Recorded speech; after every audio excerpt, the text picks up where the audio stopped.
Selamat sore adik-adik semua, dan semoga bagi yang berpuasa, puasanya masih lancar ya, belum ada bolong ya.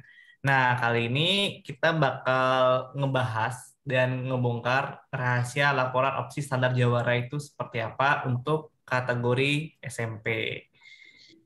Jadi udah dikenalin ya sama Kak Novia, ini saya bisa dipanggil Kak Wahyu, salah satu mentor di SAI. Nah, sebelum kita ngebahas langsung nih karya Jawara, terus tips dan triknya seperti apa, teman-teman udah pada baca panduannya belum yang udah terbaru yang keluar? Yuk, yang udah baca boleh ini, boleh acungin tangan atau ketik di kolom chat deh yang sudah baca. Pada belum baca ya? Yang belum baca coba ketik di kolom chat, yang belum baca siapa aja? Yuk, boleh direspon teman-teman. Baca sekilas, Kak. Baru aja sekilas. Oke. Yang lain gimana? Udah pada baca belum panduannya nih? Jangan-jangan mau ikut opsi tapi belum dibaca panduannya. Ya ini belum baca. Ada yang belum baca?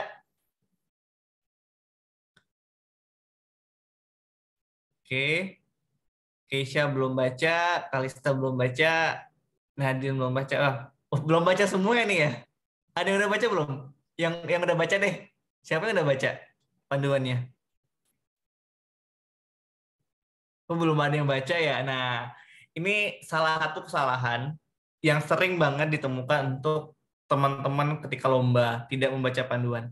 Itu bahaya banget karena bisa jadi panduannya beda dengan sebelumnya dan ada hal-hal yang urgent, yang spesifik gitu di tahun ini gitu.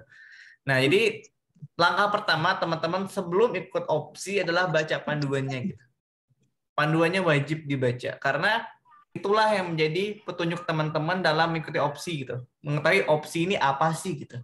Nah, ini udah saya rangkum secara singkat, tapi nggak semuanya. Dan teman-teman wajib baca lagi setelah ini. Setelah ini wajib unduh panduannya dan baca panduannya. Karena panduannya itulah yang bakal menjadi nafas teman-teman untuk lomba nanti. Ini sekaligus ini deh saya share panduannya deh. Oke, tunggu ya.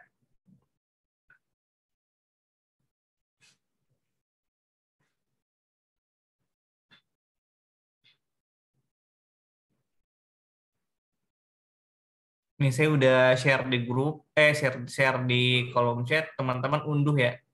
Jangan lupa unduh dan baca panduannya karena ini penting banget. Oke, sekarang kita ngebahas panduan dulu ya sebelum masuk ke dalam-dalamnya. Opsi 2002 dan panduannya at glance atau sekilas. Jadi opsi itu gimana sih gitu? Nah, dalam opsi itu adalah merupakan Olimpiade Penelitian Siswa Indonesia dan untuk SMP atau yang sederajat ada 3 bidang. Bidang pertama itu IPS, Kemanusiaan, dan Budaya. Intinya segala penelitian yang berhubungan dengan studi tentang masyarakat. Oke, studi tentang masyarakat ini mempengaruhi tentang kebijakan, terus kegiatan, ataupun produk yang berhubungan dengan manusia gitu. Terus ada IPA dan lingkungan. Bidangnya intinya adalah mempelajari gejala alam dalam bentuk konsep, prinsip, dan hukum, dan menguji kebenarannya. Jadi kalau ada konsep ilmiah, misalnya konsep penyerapan, terus konsep magnet, atau konsep listrik, dan teman-teman ingin menguji konsep itu terhadap suatu objek penelitian, itu masuk ke IPA dan lingkungan. Terus yang ketiga ada ilmu pengetahuan teknik dan rekayasa. Nah, bidang ini berisi tentang rancangan gitu. Jadi prototipe, desain, dan sebagainya macamnya yang berhubungan dengan rancangan untuk kepentingan manusia dalam bentuk teknologi itu masuk ke IPT dan rekayasa. Nah, jadi kelihatan jelas ya, kalau berbicara tentang studi manusia dan produk-produknya masuk ke IPS, kemanusiaan dan budaya. Kalau tentang gejala alam ke IPA dan lingkungan, kalau misalnya membuat sesuatu dalam produk teknologi masuk ke IPT dan rekayasa. Itu yang pertama-tama harus teman-teman pahami. Terus Siapa aja nih dan bagaimana sih ikut opsi ini? Yang pertama, opsi ini karena masih dalam situasi pandemi COVID-19, wajib mematuhi protokol kesehatan, termasuklah dalam pengambilan datanya. Terus yang kedua, yang boleh mengikuti hanya anak-anak kelas 7 atau 8 pada tahun ajaran 2021 sampai 2022. Jadi yang kelas 9 sudah tidak bisa lagi. Lalu boleh diikuti secara individu atau kelompok, maksimal 3 orang dari sekolah yang sama. Yang keempat, ini penting nih, harus memiliki guru pembimbing. Kalau nggak ada guru pembimbing, nggak bisa ikut opsi ini.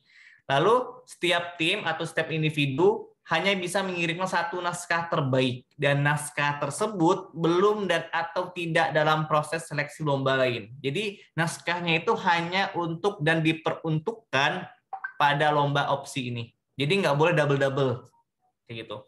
Terus bidang kompetensi gurunya harus sesuai dengan bidang penelitian siswa.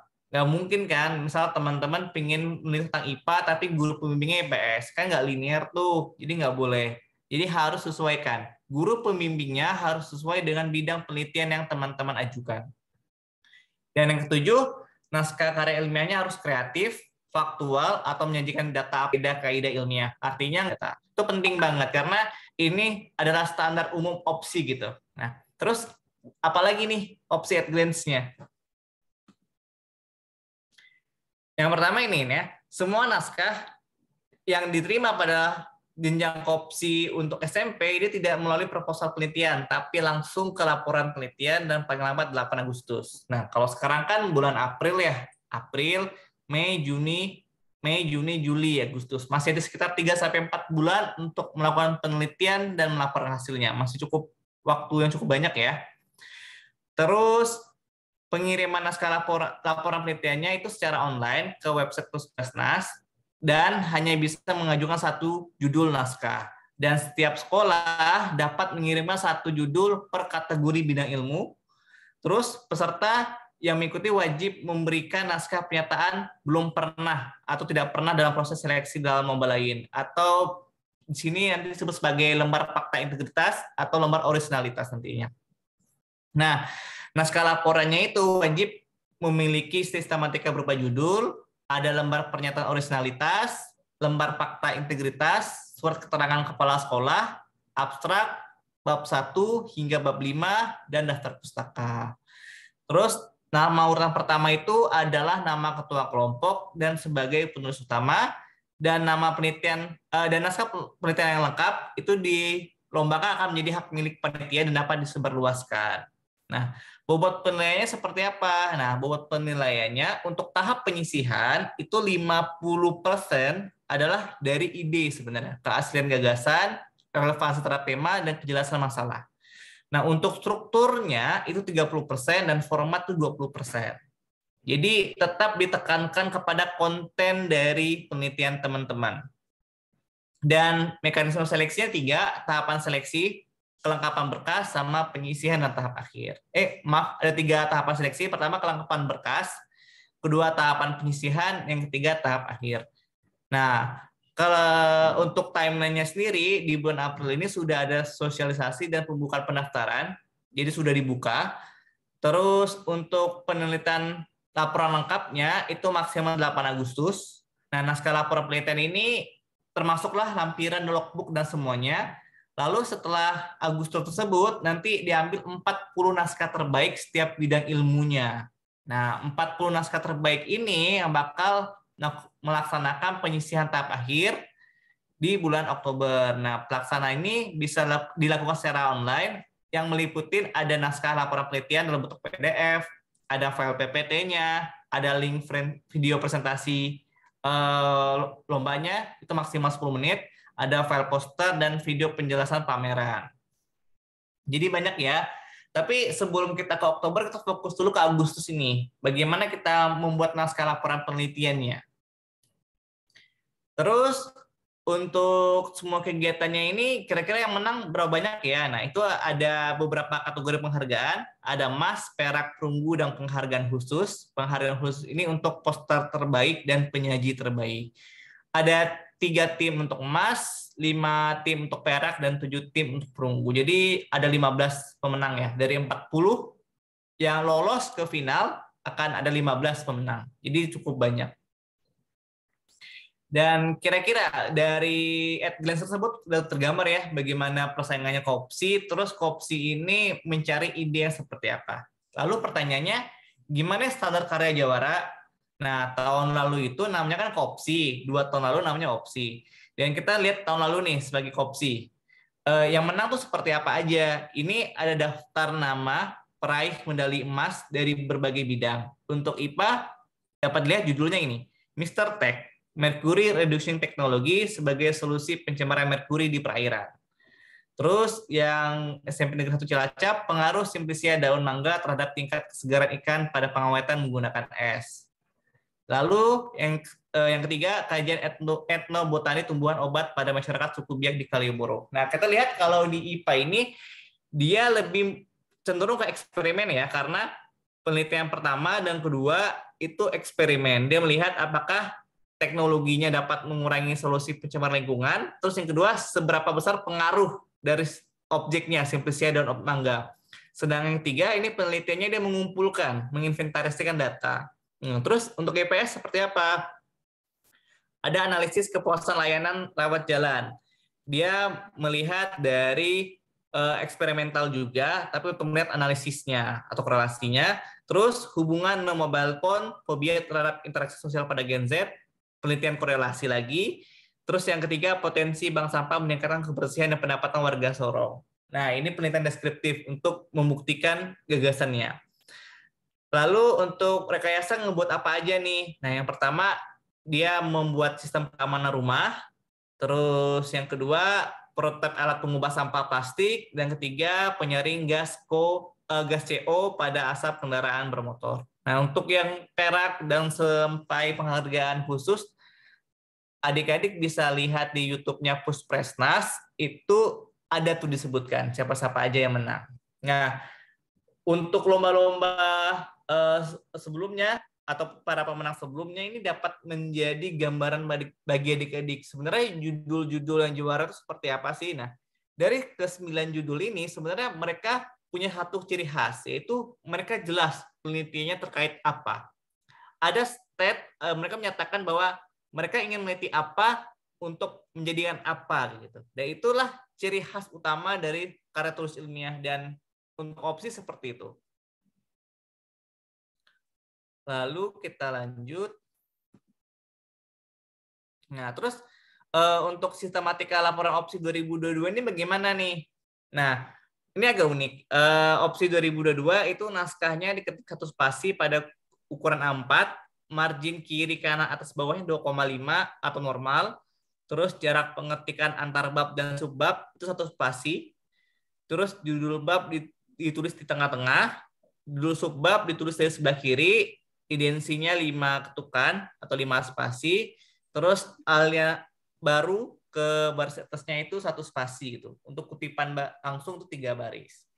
Terus karya ilmiah di Kopsi itu seperti apa? Dia seperti karya ilmiah pada umumnya 5.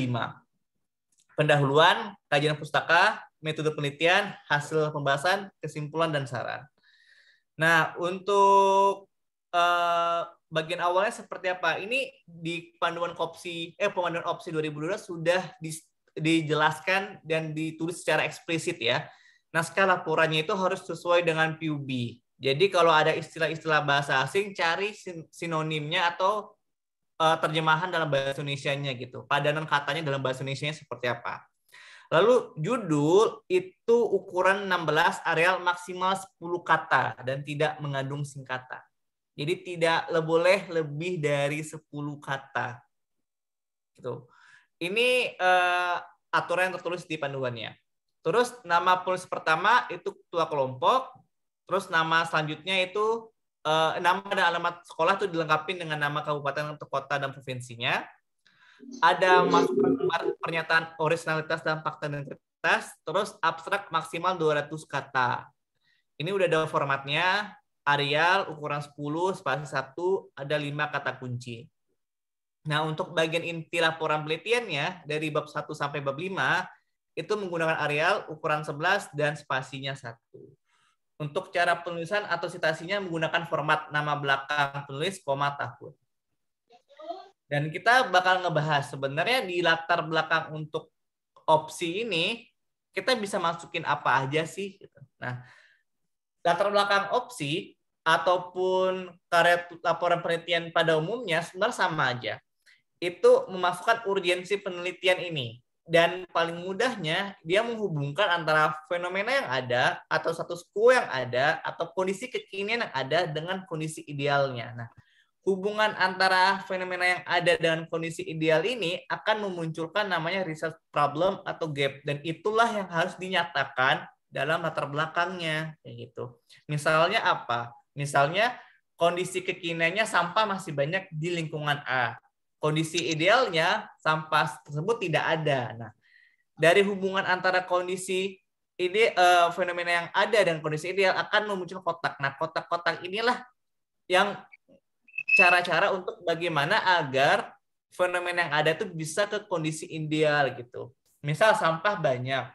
Oke, untuk sampah banyak berarti apa yang aja yang bisa dilakukan? Misalnya mengubah karakter masyarakat, terus menyediakan alat untuk pengumpulan sampah otomatis dan sebagainya. Nah, ide-ide tersebut itu teman-teman dapatkan dari teman-teman baca literatur, baik itu jurnal ilmiah ataupun buku. Nah, hasil-hasil penelitian tersebut teman-teman susun, lihat dari yang paling baru, dari paling lama hingga paling baru. Nah, nanti teman-teman bakal melihat kira-kira mana penelitian yang bisa saya lakukan, mana penelitian yang sangat mungkin untuk dilakukan. Nah, dari situlah bisa tergambar idenya apa dan memunculkan urgensi penelitiannya seperti apa.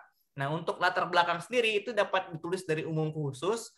Dan kalau teman-teman itu dari permasalahan penelitiannya itu bisa dijawab dengan secara narasi atau kualitatif, bisa memulai dari fenomena penelitian ke gambar umum. Tapi secara umumnya, teman-teman menulis dari segi perimeter balik ya, dari umum ke khusus.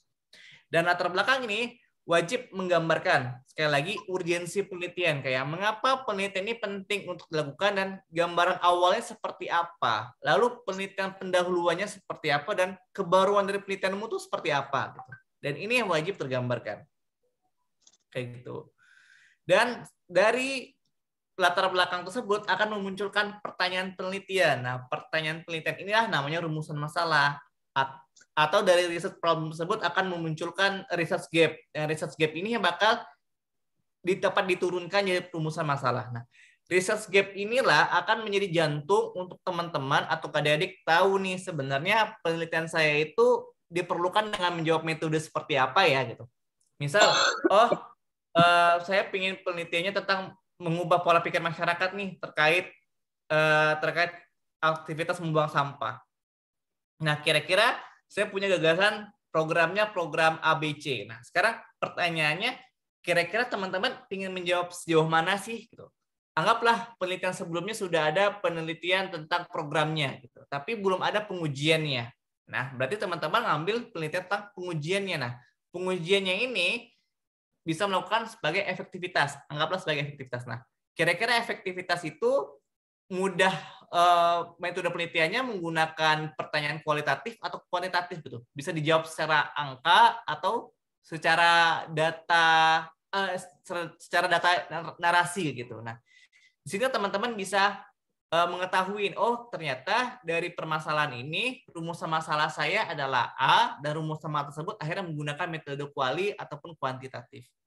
Jadi gitu. Dari hubungan antara fenomena ada dan kondisi ideal, teman-teman bisa memetakan apa penelitian yang terjadi di topik saya. Terus kira-kira dari itu pertanyaan saya itu dibutuhkan jawaban apa? Apakah jawaban berupa angka atau berupa narasi? Kalau angka, otomatis metodenya adalah metode kuantitatif. Kalau misalnya narasi, maka kualitatif. Dan kalau butuh keduanya, maka metode campuran kayak gitu.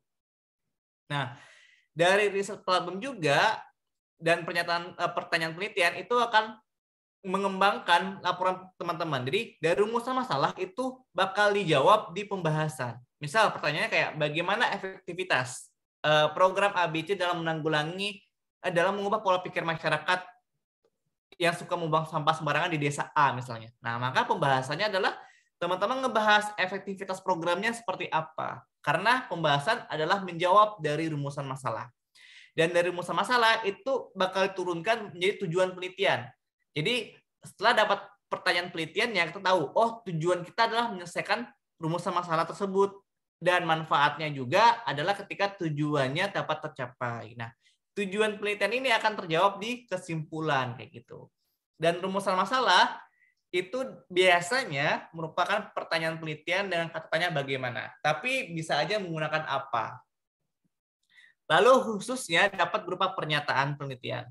Dan ingat fungsi dari rumusan masalah adalah memberi fokus atau memberikan batasan terhadap fenomena yang ingin dikaji ataupun diteliti. Dan kontennya adalah pertanyaan yang muncul dari research gap atau fenomena yang ingin diteliti. Dan pada panduan opsi 2022, untuk bab 1 atau pendahuluan itu disarankan pendahuluan maksimal 2 halaman. Jadi teman-teman bisa baca lagi nih panduannya. Itu dituliskan bahwa pendahuluan itu maksimal 2 halaman. Teman-teman bisa buat latar belakang 1 sampai 1,5 halaman untuk rumusan masalah, tujuan manfaat itu bisa setengah halaman sisanya. Dan bagaimana cara kita tahu nih, apakah penelitian yang ingin saya kaji itu kuantitatif ataupun kualitatif? Ini ada pembagiannya.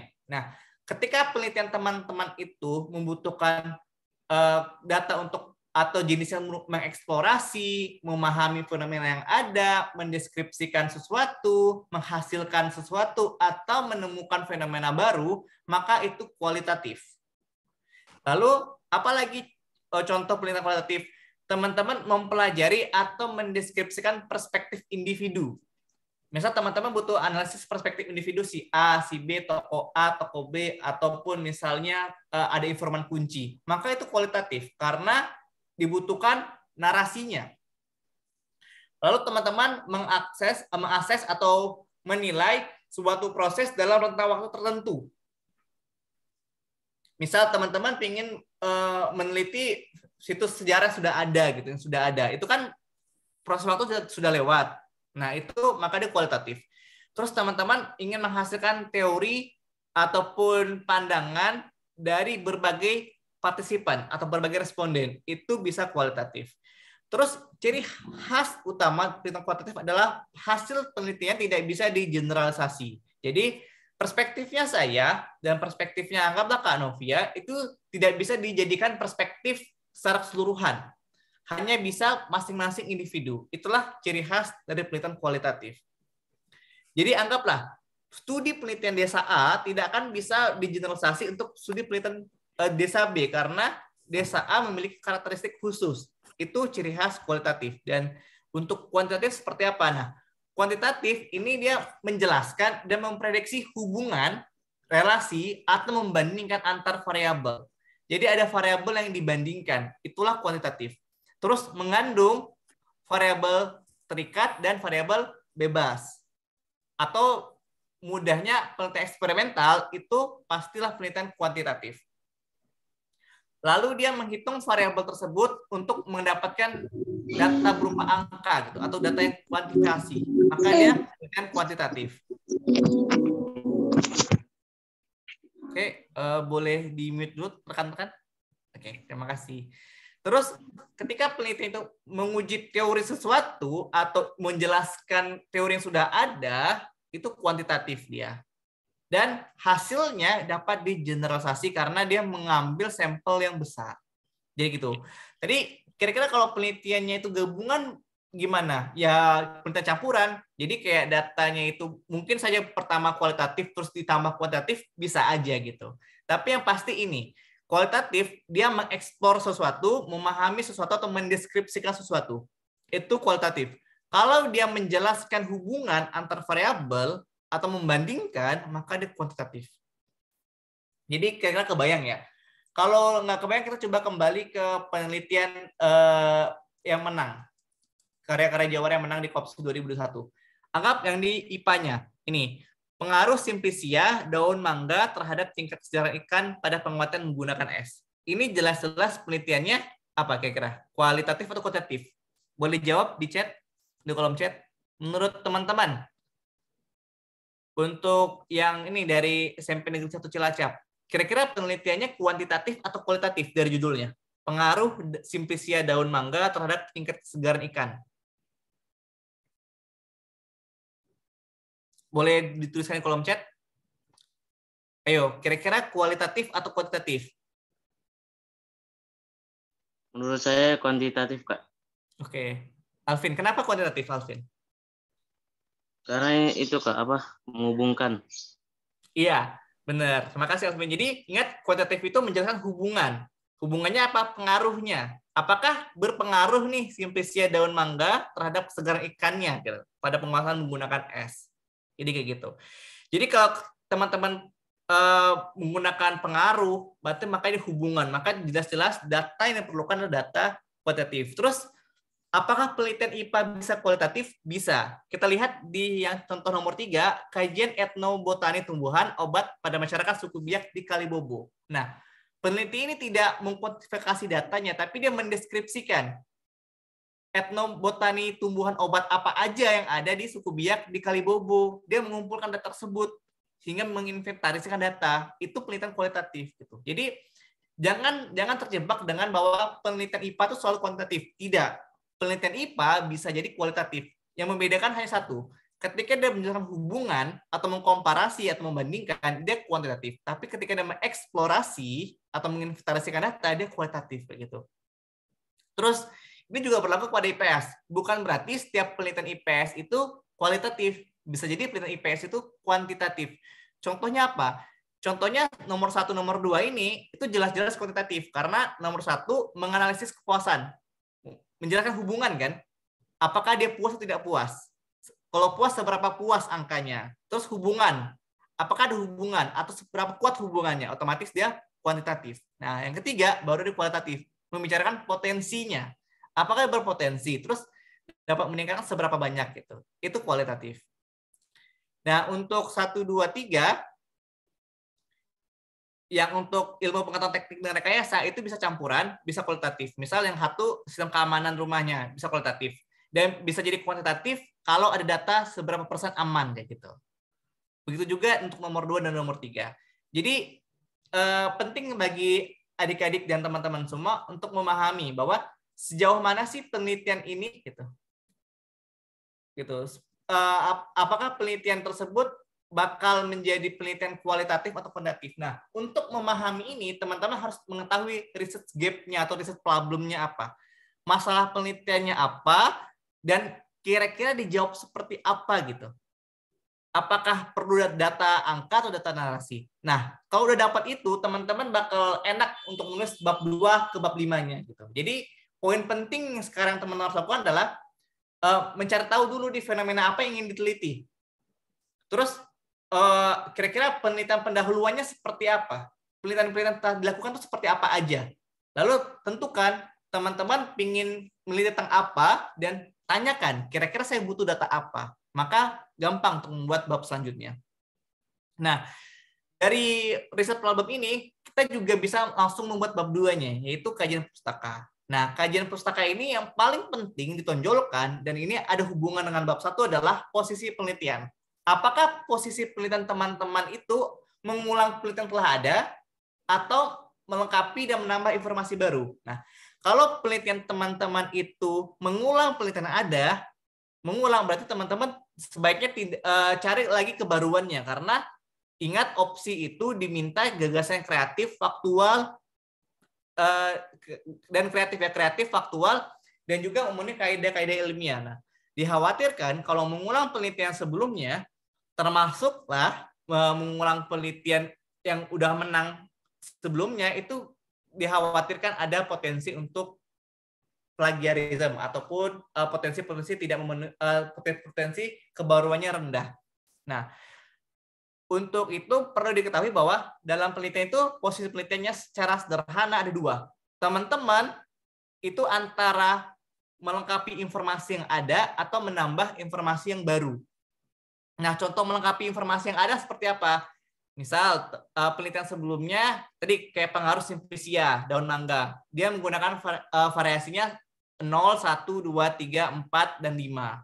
Ditemukan bahwa yang efektif itu yang 5. Nah, teman-teman pengen lihat, kira-kira kalau misalnya 5 efektif, kalau 6, 7, 8 efektif nggak ya? Nah, teman-teman lakukan lagi replikasi penelitiannya, cuma variabelnya berbeda. Tidak 0, 1, 2, 3, 4, 5, tapi bisa aja kayak 0, 2, 4, 6, 8, 10, atau 0, 1, 2, 3, 4, 5, 6, 7, 8, 9, 10 gitu. Jadi teman-teman bisa lihat gitu. Kira-kira kalau semakin tinggi tetap efektif tidak gitu. Atau bisa pakai 0, 1, 3, 5, 7, 9 gitu. Nah, itu teman-teman melengkapi informasi yang ada. Jadi di variabel dengan variabel yang sama, cuma variasinya berbeda. Termasuklah teman-teman mengganti objek. Itu melengkapi informasi yang ada. Sebelumnya anggaplah objeknya daun mangga, teman-teman ganti daun jeruk purut gitu. Itu bisa aja. Atau sebelumnya tentang batik A, terus teman-teman ganti batik B, itu bisa. Itu berarti teman-teman melengkapi informasi yang ada. Terus kalau untuk menambah informasi yang baru, teman-teman melihat dari perspektif baru ataupun dari variabel baru. Sebelumnya anggaplah untuk pengaruh simplisia itu dilihat dari ininya, kandungan proteinnya. Teman-teman tambahin informasinya. Oh, untuk melihat kesegaran ikan nggak cuma dari protein kok, tapi bisa juga misalnya dari daya tahan pembusukannya gitu. Teman-teman tambahkan informasi tersebut. Nah, maka penelitian teman-teman bisa dikategorikan ada kebaruannya dengan menambah informasi baru gitu. Itu penting untuk teman-teman ketahui. Nah, posisi penelitian ini harus telah terlihat di bab 2 teman-teman. Bagaimana caranya teman-teman harus menyatakan penelitian terdahulu itu seperti apa aja, terus celah yang belum dilakukan itu apa. Itu masukin ke kajian pustaka. Lalu masukin dasar teori, yaitu definisi atau model konseptual atau kerangka acuan yang membantu teman-teman dalam menjelaskan fenomena penelitiannya. Dan juga bisa masukkan hipotesis. Lalu di bab 2 atau kajian pustaka itu penting untuk melakukan parafrase, gunakan literatur 5 tahun terakhir, dan sumber-sumbernya itu dari jurnal ataupun proceeding ataupun yang kita sebut sebagai artikel ilmiah terakreditasi. Kalau nasional itu pakai Sinta, kalau internasional pakai Scopus. Itu penting banget karena sumber yang bagus akan menghasilkan tulisan yang bagus juga. Dan pada panduan opsi 2022 disarankan kajian pustaka itu maksimal 3 halaman. Jadi gunakan sebaik mungkin ya. Lalu masuk ke metode penelitian. Nah, ini bakal jauh lebih mudah ketika teman-teman sudah mengetahui nih, oh masalah saya ini. Anggaplah tadi, masalah saya misalnya yang pengaruh simplisia daun, mangga gitu. Daun mangga belum nih diteliti nih untuk membandingkan kesegaran ikannya. Oh, karena pengaruh, saya posisi penelitian saya itu ingin menambah informasi baru atau udah melengkapi informasi baru. Sebelumnya daun sirih, saya mau pakai daun mangga. Nah, teman-teman udah tahu nih, karena rumusannya pengaruh, berarti bagaimana pengaruh ya? Maka penelitiannya harus menggunakan kuantitatif. Maka metodenya kuantitatif. Nah, dengan teman-teman tahu seperti itu, teman-teman tinggal bahasa mudahnya tinggal memindahkan sebenarnya, memindahkan metode-metode yang teman-teman temuin terhadap laporan penelitian teman-teman. Jadi teman-teman tahu nih, oh jenis penelitiannya penelitian kuantitatif, sumber datanya dapat dari mana, waktu dan tempatnya seperti apa, terus sampelnya apa, alat dan bahannya apa, teknik pengumpulan dan sebagainya apa. Jadi itu. Poin penting dari metode penelitian adalah teman-teman mengetahui apakah penelitian teman-teman itu kuantitatif dan kualitatif. Setelah mengetahuinya, teman-teman harus dapat menjelaskan kira-kira mau ngambil datanya di mana ini. Waktunya seperti apa, lokasinya seperti apa, alat dibutuhkan apa, metode mengumpulkannya seperti apa, kayak gitu. Dan inilah pembandingan yang teman-teman dapat lakukan. Nah, dalam penelitian itu kan ada dua. Secara umum ada dua, kuantitatif dan kualitatif. Yang saya beri bintang adalah yang paling umum dilakukan untuk opsi di tingkat SMP maupun SMA.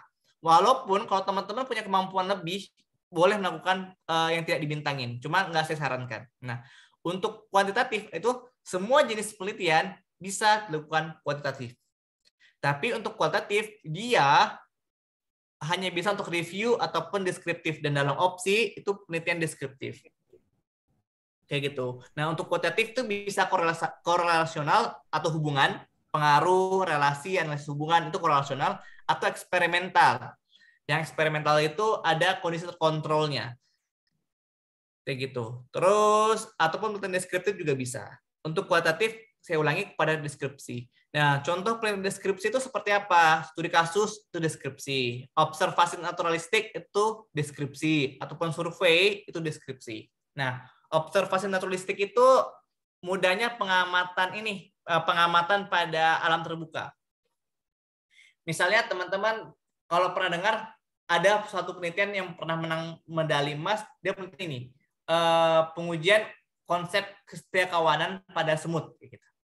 Dia itu observasi naturalistik, jadi kayak semut dikasih gula, nanti lihat apakah semut tersebut akan memberitahu temannya tidak. Itu bisa, itu studi penelitian kualitatif, jenisnya deskripsi gitu, khususnya observasi naturalistik. Nah, untuk korelasional ada studi observasi sama studi kasus terkontrol. Eksperimen ada eksperimen lapangan, eksperimen terkontrol atau di lab, atau kuasi eksperimen yang di kelas-kelas gitu.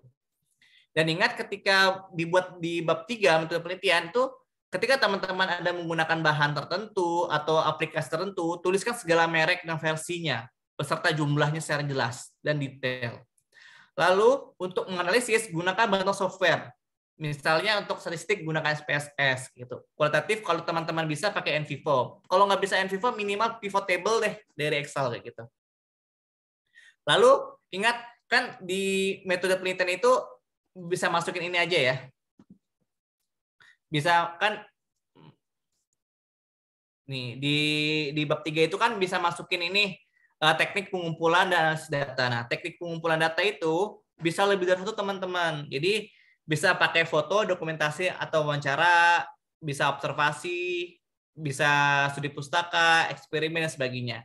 Dan boleh lebih dari satu. Jadi dalam satu penelitian tuh kalau misalnya butuh datanya itu harus difoto, wawancara, studi pustaka dan eksperimen, tuliskan aja semuanya. Tapi selama memang dibutuhkan untuk mengumpulkan datanya. Dan di panduan opsi 2002 disarankan metode penelitian itu maksimal 2 halaman. Jadi cukup sih sebenarnya nuliskan ini semua dalam 2 halaman. Kayak gitu. Terus di hasil pembahasan. Nah, hasil pembahasan ini sebenarnya yang paling enak sebenarnya. Kenapa yang paling enak? Karena teman-teman itu tinggal menuliskan apa yang teman-teman temukan. Jadi kalau metode teman-teman itu sudah oke, sudah jelas, maka teman-teman pasti mendapatkan hasil yang mudah dituliskan. Dan di bab 4 ini apa aja yang dimasukin? Ya hasil yang teman-teman temukan dianalisis gitu. Terus gunakan gambar atau desain pribadi untuk memudahkan penjelasannya. Lalu jangan melupakan citasi gitu. Kalau misal ada mengutip, masukkan kutipannya. Dan yang keempat, hubungkan teori ataupun hasil penelitian terdahulu yang ada di bab 2 terhadap penelitian teman-teman. Misal teman-teman dapat A, terus bandingkan sebelumnya dapat apa aja sih dan apakah penelitian sudah benar gitu. Nah, gunakan teori dan hasil penelitian tersebut untuk mendukung hasil penelitian teman-teman. Lalu analisisnya harus gunakan yang smart ya, harus spesifik, ada ukuran yang jelas, terus dapat diterima, realistik, sama ada batas waktu tertentu. Terutama untuk penelitian-penelitian kualitatif dan kuantitatif kan itu kan tergantung waktu pengambilannya kan, dan itu dijelaskan. Misalnya kalau penelitian eksperimen dia ngambil data pada jam 3, 5 dan sebagainya itu dijelaskan kayak gitu. Lalu jangan ragu menggunakan bantuan software untuk meminimalkan risiko bias. Jadi misal datanya survei nih, terus mau dilihat seberapa besar surveinya atau datanya itu pre-test, post-test gitu. Jangan ragu menggunakan bantuan software untuk menghitung hasilnya gitu. Misalnya SPSS. Jangan mau menghitung manual gitu. Jadi saya sangat menyarankan gunakan software untuk menganalisis hasil teman-teman. Terus gunakan visualisasi data. Karena sebagai manusia itu kita makhluk visual, hasil yang teman-teman dapatkan tuh divisualkan. Kalau ada foto, masukin fotonya. Fotonya pun harus bagus, jelas. Terus kalau misalnya datanya dapat, gunakan grafik, entah itu batang, garis, ataupun pie chart yang sesuai dan merepresentasikan hasil temuan teman-teman. Ingat, gunakan visualisasi data. Dan dari panduan opsi, itu hasil pembahasan maksimal 4 halaman. Gitu. Dan yang terakhir, di bab 5 ada kesimpulan saran. Ingat ya, research problem yang akan jadi bab 1 itu akan menemukan rumusan masalah yang akan menentukan metode penelitian. Nah, rumusan masalah dijawab di pembahasan, rumusan masalah akan diturunkan di tujuan penelitian. Jadi kalau ada 2 rumusan masalah, ada 2 tujuan penelitian, ada 2 manfaat. Manfaat boleh lebih sih, tapi umumnya disesuaikan. Dan tujuan penelitian itu akan dijawab di kesimpulan gitu. Jadi kalau ada rumusan masalah 2, tujuannya wajib 2, kesimpulannya wajib 2. Dan hubungan mereka ini disebut sebagai benang merah penelitian. Dan di kesimpulan itu adalah, ingat sekali lagi, jawaban dari tujuan penelitian atau generalisasi dari pembahasan. Misal pertanyaan penelitian, bagaimana pengaruh Simplicia daun mangga? Maka jawabannya adalah Simplicia daun mangga itu berpengaruh atau tidak berpengaruh nih sesuai hasil penelitiannya. Kalau berpengaruh, seberapa persen pengaruhnya? Kayak gitu. Dan di saran adalah celah penelitian atau kekurangan penelitian. Jadi kan penelitian itu pasti terbatas. Dan bisa dikembangkan penelitian lebih lanjut kan. Entah itu menambah informasi baru atau teman-teman melengkapi informasi yang ada. Itu masukin di celah penelitian gitu. Dan untuk kesimpulan saran itu disarankan kesimpulannya itu maksimal setengah halaman berdasarkan panduan opsi 2022. Dan jangan lupa untuk mengoptimalkan lampiran. Karena terbatas ya di laporan opsi di panduannya, maka maksimalkan di lampiran. Nah, lampiran ini fungsinya mendukung penelitian atau bukti penelitiannya benar-benar dilakukan. Kontennya apa aja? Bisa masukkan biodata dan identitas penulis. Terus masukkan logbook penelitian. Ini penting banget, teman-teman. Jadi salah satu tips untuk karya jawaranya adalah masukkan logbook penelitian teman-teman. Kalau banyak banget, ya dibuat link aja gitu. Nanti linknya itu terhubung ke Google Drive. Itu nggak apa-apa. Yang penting masukkan logbook penelitian teman-teman. Lalu dokumentasi penelitian itu wajib ada. Kalau pakai kuesioner, masukkan kuesionernya. Kalau pakai hasil dari instrumen, masukin datanya. Kalau ada penelitian berhubungan manusia, ada ethical clearance, masukin ethical clearance-nya. Ataupun segala hal yang dapat mendukung dan membuktikan bahwa penelitian teman-teman itu sah dan dilakukan secara ilmiah dan benar. Lalu ada daftarnya daftar isi, daftar tabel, ataupun daftar lampiran. Dan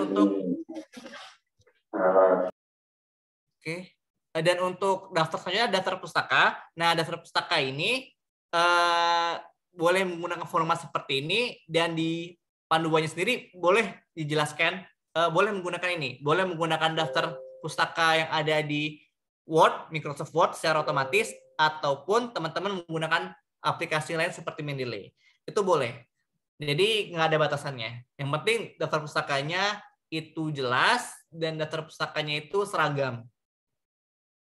Dan ini ada sumber-sumber link yang teman-teman bisa gunakan untuk mencari artikel ilmiah sebagai sumber. Ada dari Science Direct hingga Sinta. Untuk teman-teman TK-SMP saya sarankan menggunakan ini aja dulu ya, Google Scholar ataupun Garuda Ristek Brain. Sama menggunakan Perpustakaan Nasional. Di Perpustakaan Nasional tuh banyak banget buku-buku yang bagus untuk mendukung penelitian teman-teman. Kayak gitu. Kalau teman-teman bisa berbahasa Inggris dengan baik, saya sangat mendorong menggunakan sumber-sumber kayak Nature ataupun Science Direct kayak gitu. Oke, terus selanjutnya gimana sih standar karya jawara gitu. Sebenarnya yang bisa di karya jawara itu gimana? Pertama, ingat kita pasti ngomongin gagasan ya. Itu harusnya idenya itu menarik dan mengangkat potensi daerah, tapi bisa berkontribusi secara global kayak gitu. Anggaplah tadi kayak pengaruh Simplicia daun mangga. Daun mangga kan daun khas Indonesia banget ya. Dan itu bisa jadi potensi daerahnya, dan dia untuk pengawatan ikan gitu. Otomatis ada dampak globalnya. Jadi ingat ya, yang pertama idenya menarik, mengangkat potensi daerah, tapi bisa berdampak global. Itu yang pertama. Terus yang kedua, tonjolkan posisi penelitian dan research gap-nya. Tunjukkan dari awal judul itu, dan di bab 2 sampai bab 1 tuh jelaskan penelitian teman-teman ini berbeda dengan sebelumnya gitu. Berbedanya seperti apa? Apakah menambah informasi baru atau melengkapi informasi yang ada kayak gitu. Terus tunjukkan novelty dan research gap-nya. Penelitian sebelumnya telah melakukan apa dan apa yang ingin teman-teman lakukan di penelitian teman-teman. Itu tampak jelas. Yang ketiga, metode penelitiannya lengkap, desain penelitiannya jelas. Ini kualitatif atau kuantitatif. Kalau kualitatif jenisnya apa? Terus sumber datanya dari mana? mengumpulkan datanya sebagai apa, metode pengumpulan datanya itu menggunakan apa, terus dianalisis seperti apa, prosedur penelitiannya seperti apa, itu harus jelas. Terus logbook dan lampiran adalah kunci. Karena laporan penelitian dibatasi dengan jumlah halaman, maka teman-teman maksimalkan di logbook sama lampiran. Tunjukkan bahwa lampiran teman-teman itu lampiran yang impactful gitu.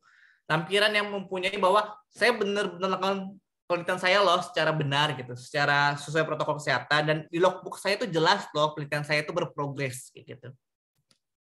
Lalu patuhi panduan. Untuk laporan intinya itu kan areal 11, spasinya 1, margin normal dan 4. Jangan membuat peraturan baru lagi. Dan yang terakhir, jangan takut memulai dan meneliti. Ingat, meneliti itu seru, meskipun banyak tantangan. Oleh karena itu, kalau teman-teman butuh, teman-teman bisa berkonsultasi dengan kakak, abang seniornya, atau orang tuanya, bahkan kalau bisa orang tuanya. Dan yang pasti teman-teman tuh punya guru pembimbing. Nah, guru pembimbing itu bisa untuk membantu teman-teman mengarahkan. Dan jikalau prosesnya masih terlalu sulit, teman-teman bisa mencari mentor untuk membantu mengarahkan penelitian teman-teman. Dan begitu aja materi kita udah bahas panduan at glance-nya seperti apa, sistematika penulisannya itu seperti apa, terus tips dan triknya. Sekian dari saya. Assalamualaikum warahmatullahi wabarakatuh. Saya kembalikan ke moderator. Oke, terima kasih Kak Wahyu atas paparan materi yang sangat luar biasa ya teman-teman.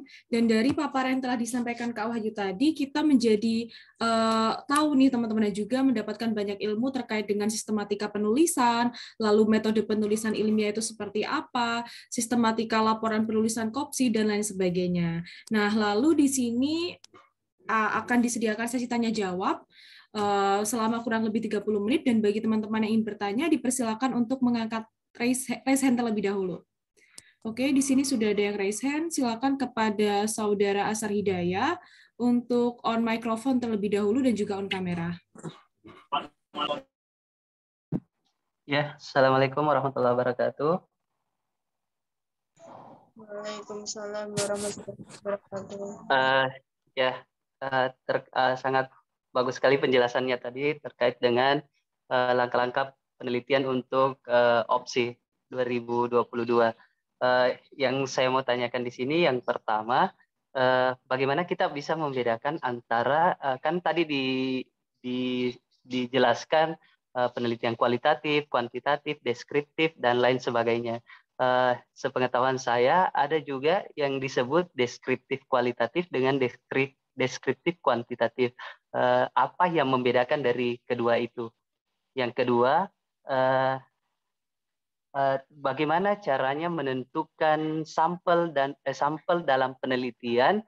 Misalnya penelitian saya adalah etnografi, artinya penelitian budaya untuk melihat kondisi satu suku.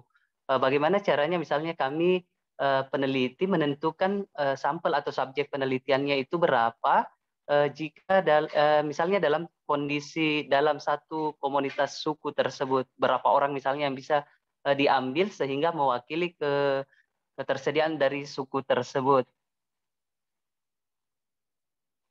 Yang ketiga, mungkin banyak tadi ada kualitatif kuantitatif. Bagaimana kalau penelitiannya dia mix, artinya perpaduan antara kualitatif dan kuantitatif. Ya, itu saja mungkin Kak. Makasih. Oke, terima kasih Asar atas pertanyaan luar biasa yang telah diberikan. Tadi ada sekitar 3 pertanyaan ya Kak Wahyu. Mungkin bisa dijawab Kak Wahyu. Oke, terima kasih. Sebelumnya ini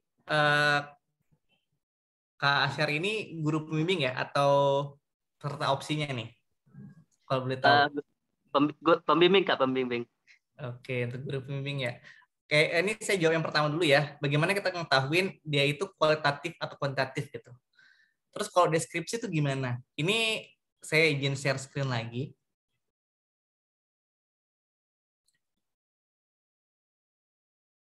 Ini ya sudah kelihatan ya.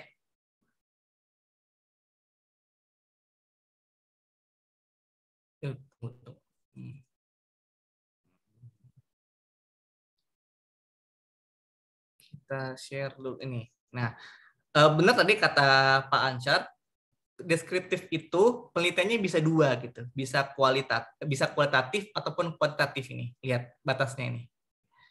Dia itu bisa di kuantitatif ataupun di kualitatif sebenarnya. Terus ngebedainnya seperti apa?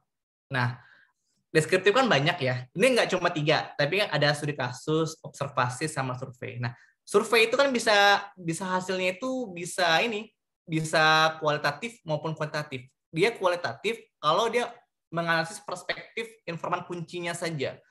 Tapi kalau dia banyak sampelnya dan itu bisa digeneralisasi hasilnya, maka dia jadi kuantitatif.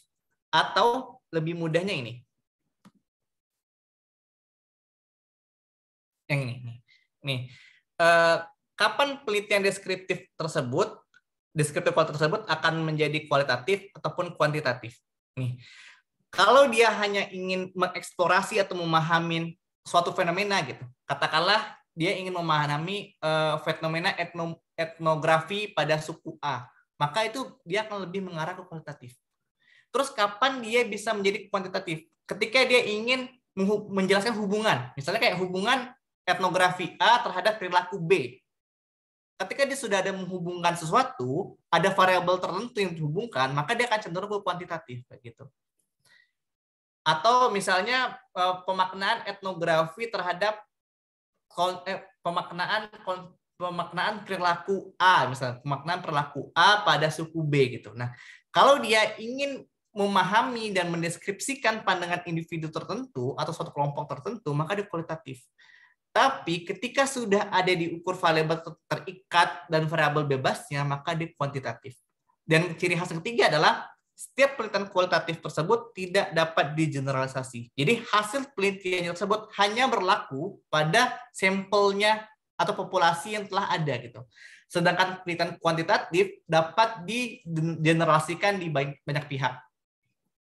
Contohnya gini, strategi bertahan, anggaplah penelitian strategi bertahan pedagang asongan di lingkungan A. Nah, strategi bertahannya pedagang asongan di lingkungan A tersebut tidak bisa digeneralisasikan, atau kita tidak bisa bilang bahwa semua pedagang asongan itu pasti memiliki strategi bertahan A. Karena di lingkungan A menyebutkan strategi bertahannya seperti itu nggak bisa. Tapi kalau penelitian kuantitatif, dia bisa gitu. Dia bisa digeneralisasikan. Contohnya apa? Contohnya adalah eksperimen misalnya gaya gravitasi. Nah, meskipun gaya gravitasi itu ada yang 10, 9,9, 9,8, tapi secara umum rata-ratanya 9,8 atau dapat digeneralisasikan. Atau misalnya gini, anggaplah penelitiannya karbon aktif. Nah, karbon aktif itu dapat menyerap karena punya pori. Itu kan bisa digeneralisasikan. Jadi itu penelitian kuantitatif. Jadi semua penelitian yang bisa digeneralisasikan karena hasilnya itu dari large number of people atau sampel yang besar, maka dia kuantitatif kayak gitu. Sedangkan kalau dia spesifik pada daerah tertentu, maka dia kualitatif. Nah, kira-kira untuk pertanyaan pertama ini kebayang nggak, Pak Ansar? Atau ada feedback? Iya. Sudah, Kak. Oke.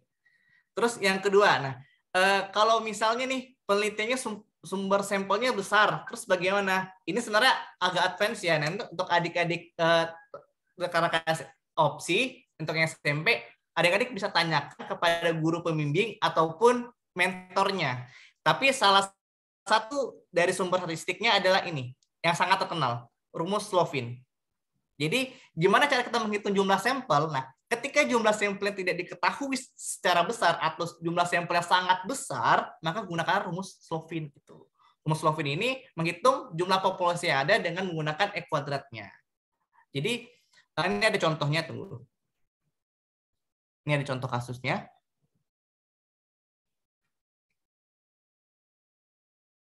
Nih. Ini saya share. Ya, sudah kelihatan ya? Nih.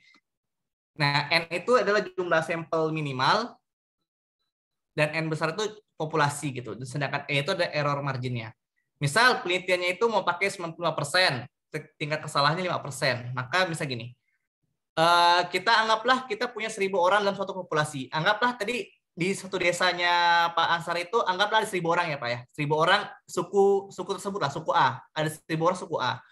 Terus berapa sampel sih harus kita minimal lakukan? Maka kita pakai, misalnya kita pakai margin error 5%, atau 0,05, tinggal masukkan rumus Slovin tersebut.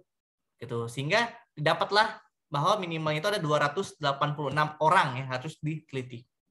Untuk dikatakan penelitian tersebut cukup untuk diketahui sebagai hasil penelitian teman-teman, kayak gitu. Itu kalau jumlah sampel tidak ketahui. Nah, makanya penting bagi penelitian itu untuk membatasi lokasi penelitiannya. Gitu. Ini kan kalau 1.000 orang gitu. Nah, jadi maka hati-hati kalau misalnya teman-teman ingin melakukan penelitian yang mengatakan Indonesia gitu. Karena Indonesia populasinya luas kan, maka tadi sekali lagi kalau di pembahasan itu harus smart, harus spesifik. Teman-teman udah tahu nih spesifiknya ini mau di mana gitu, agar ketika ngambil datanya pun lebih mudah. Gitu. Kira-kira yang kedua terjawab nggak Pak? Ketika populasi tidak diketahui?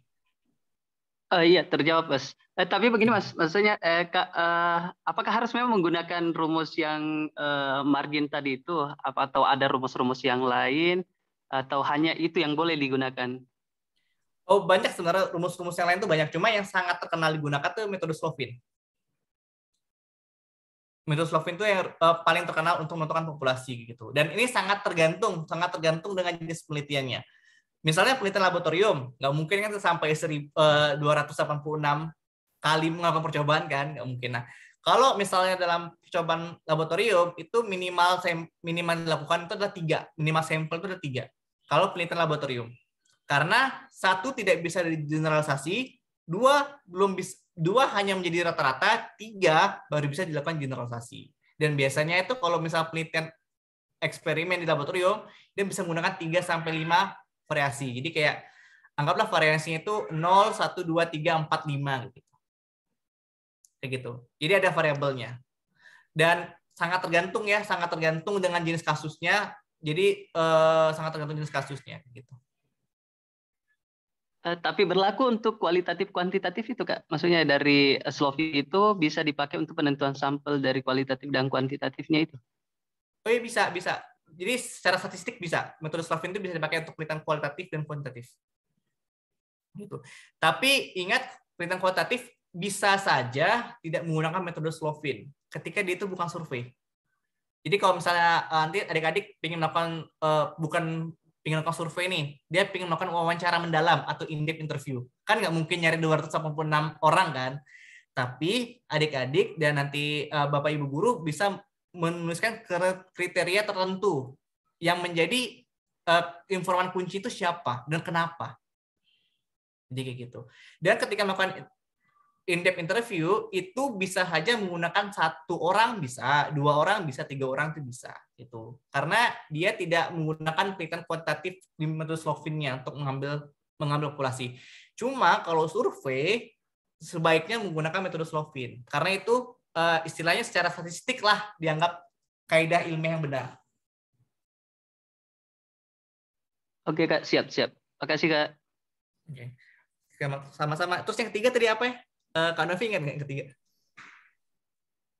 Oh, yang mix kuantitatif. Kan biasanya ada kualitatif, kuantitatif. Biasanya kan juga ada penggabungan dari kualitatif, kuantitatif itu. Mix. Iya. Dan kebetulan bimbingan saya yang kopsi tahun lalu 2021 itu yang pas dapat medali emas itu menggunakan mix method. Dan mix method itu sah-sah aja digunakan. Jadi metode campuran itu ketika rumusan masalah teman-teman kan dalam laporan penelitian kan bisa saja memiliki lebih dari 1 rumusan masalah. Nah, kebetulan rumusan masalah itu yang pertamanya itu perlu data kualitatif, yang kedua perlu data kuantitatif. Nah, kebetulan dia itu tentang ini batik, etnomatematika dan geometri fraktal pada batik. Nah, etnomatematikanya kan kualitatif yang mendeskripsikan sesuatu. Nah, untuk nilai geometri fraktalnya itu butuh angka, maka kuantitatif. Maka itu namanya penelitian campuran. Jadi, penelitian campuran itu ketika rumusan masalah teman-teman atau permasalahan penelitian teman-teman tuh nggak bisa dijawab hanya dengan salah satu data. Harus butuh dua-duanya gitu. Bisa jadi 1 rumusan masalah tersebut harus dijawab dengan dua-duanya gitu. Data kualitatif maupun data kuantitatif. Dan bagaimana porsinya gitu? Bisa aja teman-teman tuh kualitatif dulu baru kuantitatif atau kuantitatif dulu baru kualitatif, itu bisa aja. Yang pasti dia itu dijawab dengan data narasi dan juga data kuantitatif. Contohnya apa? Contohnya gini, teman-teman ingin melihat perspektif anak Gen Z terhadap game Mobile Legend, anggaplah game Mobile Legend. Teman-teman survei dulu nih, survei terus dapat bahwa mereka 85% suka. Terus teman-teman ingin tambah lagi, kira-kira suka karena apa ya? Nah, teman-teman lakukan wawancara in-depth interview. Dari 85 itu anggaplah 100 orang. 100 orang terus 80% tuh suka. Maka dari 80 orang tersebut teman-teman menggunakan sampel acak. Anggaplah wawancara 5 orang. Nah, 5 orang tersebut membutuhkan data kualitatif. Maka metodenya metode penelitian campuran kayak gitu. Kira-kira kejawab nggak Pak Asar? Iya Kak, siap. Nah, itu aja. Kembali ke Kanovia. Oke, baik. Terima kasih Bapak Asar atas pertanyaan luar biasa dan juga Kak Wahyu telah menjawab satu-satu pertanyaan dari Bapak Asar. Dan berikutnya teman-teman apabila ada yang ingin bertanya, dipersilakan untuk raise hand terlebih dahulu. Silakan teman-teman yang ingin bertanya, mumpung ada Kak Wahyu nih. Oke, ada Yara. Silakan untuk Saudari Yara. On kamera dan juga on microphone terlebih dahulu. Ya, selamat sore Kak. Saya ingin bertanya terkait bagaimana penjabaran biaya alat dan bahan yang dibutuhkan, terutama jika ada alat-alat yang harus didevelop atau dibuat terlebih dahulu untuk menunjang penelitian. Oke, saya izin langsung jawab ya, Kak Novia. Yang pertama, ingat teman-teman, di opsi 2022 ini, dia itu, yang pertama, langsung ke laporan penelitian. Jadi teman-teman tidak mendahului posal. Jadi tidak ada justifikasi anggaran. Terus yang kedua, teman-teman mengikuti opsi ini tidak ada pendanaan. Jadi tipe lomba penelitiannya tidak mendapatkan pendanaan. Jadi kementerian tidak memberikan pendanaan. Jadi justifikasi anggarannya itu sebenarnya bukan menjadi poin yang sangat penting dalam penelitian. Akan tetapi kalau teman-teman masuk ke bidang IPT, anggaplah perencanaan ilmu pengetahuan teknik dan rekayasa, membuat prototipe. Nah, anggaran tersebut itu akan menjadi dasar apakah alat teman-teman itu efektif atau tidak. Jadi teman-teman bisa masukkan pembahasan. Jadi kayak pembahasannya masukin, terus lampirannya ada justifikasi anggarannya, teman-teman bilang untuk membuat prototipe ini berapa harganya, terus kalau dibandingkan dengan pasaran tuh lebih mahal, lebih murah. Jadi lebih efektif tidak kayak gitu. Kira-kira kejawab nggak ya, Ra? Terjawab Pak, terima kasih. Oke, kembali. Oke, dan pertanyaan berikutnya dari Saudari Santi, dipersilakan untuk bertanya kepada Kak Wahyu. Selamat sore Kak, mohon maaf saya nggak bisa on cam karena lagi di perjalanan. Pertama-tama pertanyaan saya itu mengenai perbedaan metode penelitian eksperimen dengan R&D itu perbedaannya gimana ya? Karena kan sama-sama eksperimen juga R&D itu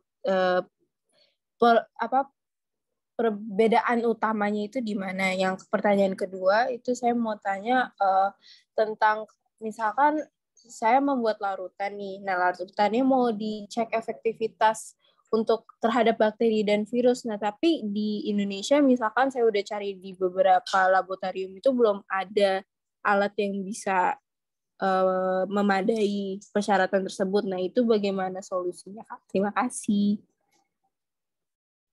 Oke, baik. Terima kasih, Santi. Silakan kepada Kak Wahyu. Oke, yang pertama tadi perbedaan R&D sama eksperimen. Sebelum saya ingin tanya dulu nih, sepemahaman Santi, R&D itu seperti apa, eksperimen seperti apa? Eksperimen itu kayak membuat percobaan. Nah, tapi kalau R&D itu dari limbah setahu saya. Itu sih. Dari limbah yang dibuat ke sesuatu yang bermanfaat, yang baru.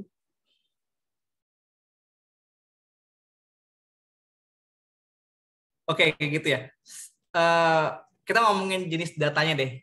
Kira-kira kalau eksperimen itu sepemahaman Santi ingin mengetahui apa, kalau R&D ingin mengetahui apa?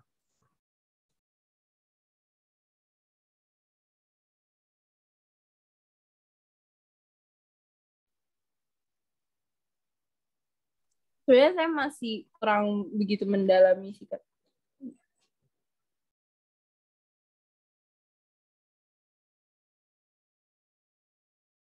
Oke, jadi ini yang perlu diluruskan adalah sebenarnya R&D itu adalah salah satu metode penelitian. Layaknya dia itu layaknya dia itu bab 3-nya lah gitu. Karena R&D itu serangkaian dari proses penelitian sebenarnya. Ini saya coba share screen dulu ya.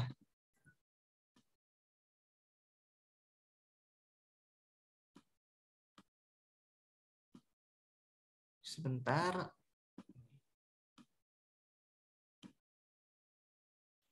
Nih, oke. Apakah sudah terlihat?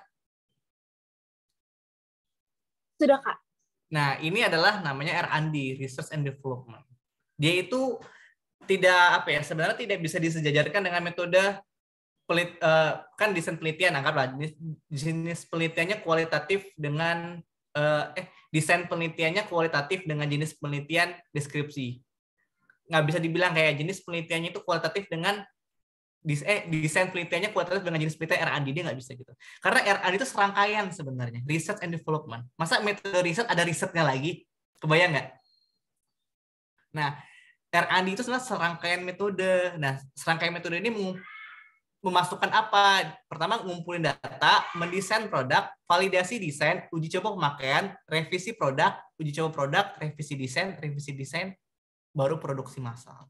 Nah, R&D itu biasa sampai ke uji coba produk. Dari desain produk, otomatis dia butuh data kualitatif. Dia mendeskripsikan desain produknya seperti apa sih.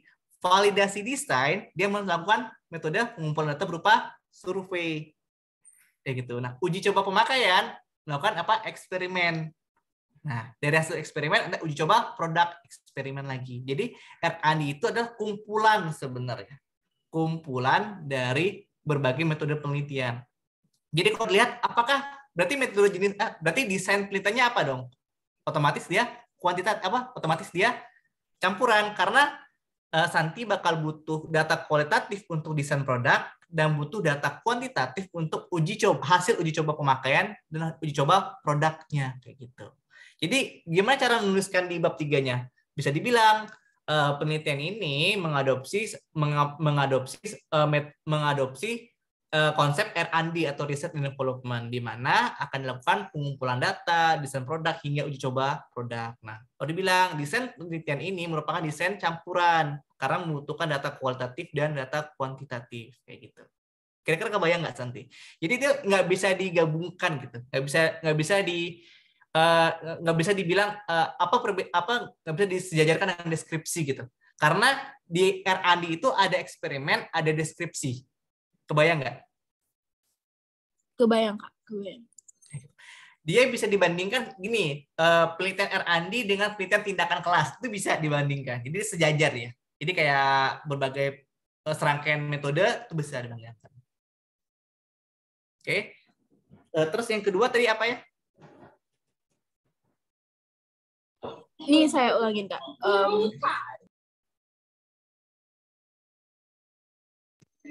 Jadi saya mau tanya, misalkan saya membuat larutan. Nah, larutan ini mau mencari tahu efektivitas terhadap bakteri dan virus. Nah, tetapi kan itu harus dicek di lab ya, Kak. Nah, kalau misalkan dicek di lab ini, tapi di Indonesia alatnya belum memadai, itu gimana solusinya ya, Kak? Oke, sekarang kita kembali dulu. Apakah harus benar-benar dicek seperti itu gitu untuk mencari kebaruannya? Iya, Kak. Boleh jelaskan lebih lanjut nggak? Yang pingin dicek itu apa? Gitu? Yang pingin diketahui itu data efektivitas apanya? Jadi data efektivitas bagaimana cara dia bisa membunuh bakteri dan virus. Jadi berapa persennya? Antiviralnya ya? Iya. Nah, untuk penelitian opsi, seingat saya nggak perlu sampai dalam banget. Jadi antiviral kan banyak jenisnya. Jadi diuji aja aktivitas antiviralnya gitu. Nggak perlu sampai spesifik untuk menemukan mekanismenya. Atau seandainya ini kayak enggak, saya pengen neliti ini karena saya tertarik banget nih, kayak passion saya banget nih gitu. Tapi alatnya nggak ada, metodenya nggak ada. Ada salah satu jenis penelitian yang bisa dilakukan, itu penelitian komputasi. Jadi secara kimia atau secara biologi ada namanya biological computational ataupun chemistry computational. Jadi dikomputasi dulu gitu. Senyawanya apa atau zatnya apa dikomputasikan di komputer. Nah, nanti dilihat apakah kira-kira bisa berpotensi sebagai antiviral atau tidak. Itu dulu. Itu sudah cukup. Nah, gitu. Kalau misalnya alatnya nggak ada ataupun bilanglah alatnya itu mahal sehingga tidak affordable bagi teman-teman di opsi semua. Kira-kira kebayang nggak? Kak, kalau misalkan ada penelitian yang pernah nguji tes, jadi ada report tesnya itu, tapi di luar itu boleh kita masukin di hasil penelitiannya nggak? Jadi misalkan kita nggak meneliti di Indonesia, yang jadikan itu sebagai kelemahan, itu bisa nggak? Ya maksudnya kelemahan kayak gimana nih? Boleh dijelasin? Karena kan misalkan alatnya tidak memadai misalkan. Nah, itu jadi salah satu kelemahan penelitian karena tidak bisa mengecek sendiri, misalkan seperti itu. Itu bukan jadi kelemahan, tapi maksudnya menjadi celah penelitian, jadi saran. Misalnya kayak Ya, di dalam laporan ini belum dilakukan pengujian ini, sehingga saran selanjutnya dilakukan misalnya pengujian variabel A dengan apa, itu bisa. Tapi seandainya ada data hasil di luar, terus kira-kira boleh nggak kita pakai ya? Boleh. Bolehnya di mana? Menjadi di bab 2-nya. Jadi penelitian di bab 2-nya di kajian perpustakaan disebutkan penelitian sudah sampai sejauh apa sih gitu. Dan gimana kalau kita ingin klaim gitu, kalau senyawa kita ini bisa karena di luar tuh sudah ada penelitian sejenis. Ya, kayak saya bilang, teman-teman bisa melakukan secara komputasi, atau yang kedua menggunakan secara umum, antiviral sederhana aja, antiviral secara umum. Bilang kalau senyawa ini memang berpotensi sebagai antiviral dan telah dilaporkan, misalnya dilaporkan oleh Novia DKK pada tahun 2001, senyawa X yang merupakan satu kelompok, misalnya satu kelompok ini memiliki aktivitas antiviral terhadap bakteri A, antiviral terhadap virus A misalnya, itu bisa kayak gitu untuk membuat laporannya. Cuma kamu nggak bisa ngeklaim kalau itu tuh pasti bisa karena nggak dilakukan penelitiannya. Kira-kira kebayang nggak, Santi? Kebayang, terima kasih banyak ya, Kak. Oke, sama-sama. Oke, selanjutnya silakan Kak Novia. Oke, terima kasih banyak Santi dan juga teman-teman yang telah antusias ya Kak Wahyu untuk bertanya seputar opsi tahun 2022 ini. Kayaknya idenya udah pada jadi semua nih ya teman-teman, apa udah banyak yang melakukan penelitian ya sepertinya. Tetapi mohon maaf teman-teman sekali lagi karena keterbatasan waktu, apalagi banyak juga teman-teman yang berasal dari daerah luar WIB sepertinya sudah mau buka puasa, jadi pertanyaan hanya dibatasi sebanyak 3 pertanyaan saja. Dan saya ingatkan lagi kepada teman-teman, jangan lupa untuk mengikuti Mega Seminar Opsi tahun 2022 pada hari kedua, yaitu besok pukul 3 sore. Nah, teman-teman yang SMP, banyak yang bertanya nih, Kak Wahyu, boleh nggak sih Kak kalau misalkan aku SMP tapi kepengen ikut Mega Seminar Opsinya SMA? Wah, boleh banget nih teman-teman. Nanti siapa tahu bisa tanya-tanya lebih dalam lagi ya kepada Kak Wahyu terkait dengan penelitian opsi ini seperti apa. Sekali lagi terima kasih kepada Kak Wahyu atas paparan materi yang telah diberikan, sangat bermanfaat sekali dan juga semoga bisa bermanfaat juga untuk teman-teman dalam melakukan penelitian. Saya ucapkan terima kasih juga kepada teman-teman, para mentor dan juga Bapak Ibu guru pendamping yang sudah bersedia untuk menghadiri acara Mega Seminar Opsi tahun 2002 pada sore hari ini. Baik, mungkin itu saja. Apabila terdapat salah kata mohon dimaafkan. Wassalamualaikum warahmatullahi wabarakatuh dan sampai jumpa pada besok tanggal 17 pukul 3 waktu Indonesia Barat. Terima kasih teman-teman. Teman-teman boleh leave dan selamat berbuka puasa. Terima kasih teman-teman. Terima kasih Kak Wahyu. Ditunggu karya-karyanya ya. Dadah.